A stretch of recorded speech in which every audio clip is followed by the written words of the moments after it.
വിവാഹശേഷം അഭിനയത്തിൽ നിന്നും ബ്രേക്ക് എടുത്ത മലയാളികളുടെ പ്രിയപ്പെട്ട നടി നവ്യ നായർ പൂർവാധികം ശക്തിയോടെയാണ് തിരിച്ചെത്തിയത്. രണ്ടാം വരവിൽ സിനിമയും നൃത്തവും അമ്മ റോളുമെല്ലാമായി മനോഹരമായി മുന്നോട്ട് കൊണ്ടുപോകുന്നുമുണ്ട്.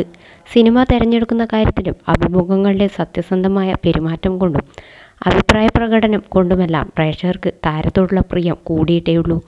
വാരിവലിച്ച് സിനിമകൾ ചെയ്യുന്നതിനോടല്ല, നല്ല കഥാപാത്രങ്ങൾക്ക് ജീവൻ നൽകുക എന്നതിലാണ് താരം കൂടുതൽ ശ്രദ്ധ നൽകുന്നത്. തിരിച്ചുവരവിലും നായികാവേഷങ്ങൾ ചെയ്യാൻ സാധിക്കുക എന്നത് എല്ലാ നായികാ നടിമാർക്കും സാധ്യമാകുന്ന ഒന്നല്ല. എന്നാൽ നവ്യയ്ക്ക് അതിന് കഴിയുന്നുണ്ട്. ഇപ്പോഴിതാ താരത്തെക്കുറിച്ച് ഫേസ്ബുക്കിൽ പ്രത്യക്ഷപ്പെട്ടൊരു കുറിപ്പാണ് ശ്രദ്ധ നേടുന്നത്. കംബാക്ക് നടത്തിയവരിൽ ഇത്രയേറെ ബഹുമാനവും ഇഷ്ടവും തോന്നിയ വേറൊരാളില്ലെന്ന് ഫേസ്ബുക്ക് യൂസറായ അനു ചന്ദ്ര കുറിച്ചു. വ്യത്യസ്ത ആളുകളുമായും അവരുടെ ജീവിത സാഹചര്യങ്ങളുമായും എളുപ്പത്തിൽ ഇണങ്ങിച്ചേരാൻ കഴിയുന്ന താരമാണ് നവ്യയെന്നും കുറിപ്പിൽ പറയുന്നു. ആ കുറിപ്പ് ഇങ്ങനെയാണ്: എനിക്ക് നവ്യയെ നല്ല ഇഷ്ടമാണ്.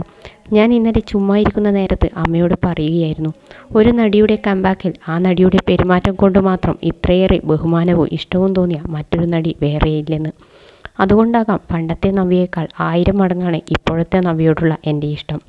മാത്രമല്ല, ഈ മലയാള സിനിമയിലെ മറ്റൊരു നടിക്കുമില്ലാത്തൊരു പ്രത്യേകത നവ്യയ്ക്കുണ്ട്. അതായത് നവ്യ എവിടെയും ഹിറ്റാണ്. ഉദാഹരണത്തിന്, നവ്യയെ ഏറ്റവും സാധാരണക്കാരായ മനുഷ്യർക്കിടയിൽ കൊണ്ടു നിർത്തിയാൽ നവ്യ അവർക്കിടയിൽ ഒരാളാകും. വീട്ടമ്മമാർക്കിടയിൽ കൊണ്ടു നിർത്തിയാൽ അവരിൽപ്പെട്ട ഒരാളാകും. ഇനിയിപ്പോൾ Kudumbashree, Harithakarmasena, sales girl, doctor, engineer, artist, എല്ലായിടത്തും എല്ലാവരിലും നവ്യ ഒരുപോലെ ഫിറ്റ് തന്നെയാണ്. അതും അപാരമായ സെൻസിബിളോട് കൂടി തന്നെ. ഡൗൺ ടു എർത്ത് പേഴ്സണാലിറ്റി എന്നോ അഡാപ്റ്റബിലിറ്റി എന്നോ അതുമല്ലേ നാച്ചുറൽസ് എന്നോ അങ്ങനെ എന്തു വേണേലും അതിനെ പറയാം. എന്തു പറഞ്ഞാലും ശരി, വ്യത്യസ്ത ആളുകളുമായും അവരുടെ ജീവിത സാഹചര്യങ്ങളുമായും എളുപ്പത്തിൽ ഇണങ്ങിച്ചേരാനും പ്രശസ്തിയുണ്ടെങ്കിലും സാധാരണക്കാരുടെ ജീവിതത്തിൽ നിന്ന് അകന്നു പോകാതിരിക്കാനും നവ്യയ്ക്ക് അറിയാം. ആ റിലേറ്റബിലിറ്റിയാണ് നവ്യയുടെ ഹൈലൈറ്റും. അതുതന്നെയാണ് എനിക്ക് അവരോട് ഇത്ര ബഹുമാനവും ഇഷ്ടവും തോന്നാൻ കാരണവും. പിന്നെ അവരുടെ സൗന്ദര്യവും എന്നായിരുന്നു കുറിപ്പ്.